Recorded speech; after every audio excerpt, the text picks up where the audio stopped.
At this point, we're working on President Putin. U.S. President Donald Trump on Wednesday said Russian President Vladimir Putin may be intentionally delaying negotiations on a ceasefire in the war in Ukraine and expressed disappointment at Russian bombing.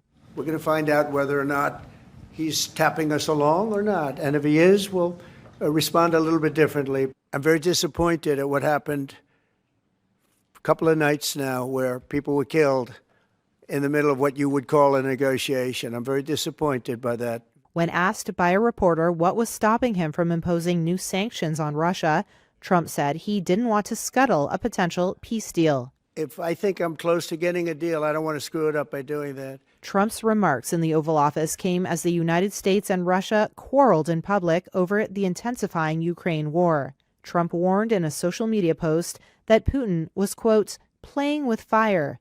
Afterward, Putin's foreign policy aide told a state TV reporter that Trump's remark suggested that he is not well informed on the realities of the war. Meanwhile, the war intensified. Russia said it had downed nearly 300 Ukrainian drones overnight, while Ukraine said Russia had launched almost 90 drones and 5 ballistic missiles.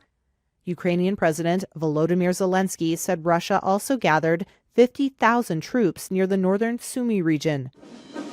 Zelensky was in Berlin on Wednesday meeting with German Chancellor Friedrich Merz, who pledged to support Ukraine in producing long-range missiles to bolster its defenses. In a joint press conference, Zelensky said Russia was persistently searching for reasons to delay talks to end the war. They do not want to hold talks in neutral Geneva, but they want to have them in a NATO member state, which is Turkey. You see, it is not about which country will host talks and which alliance it belongs to. It is all about Putin and their desire to postpone. They are constantly looking for reasons to postpone a format which can bring an end to the war. After speaking to Trump on May 19th, Putin said he had agreed to work with Ukraine on a memorandum which would set out the framework of a peace deal. On Wednesday, Russian Foreign Minister Sergei Lavrov said that Russia proposed holding the next round of direct talks with Ukraine in Istanbul on June 2nd, with the aim of achieving a sustainable peace settlement. Ukraine responded, urging Russia to share its memorandum on peace without delay, so that a meeting in Istanbul, quote, won't be empty and can truly move us closer to ending the war.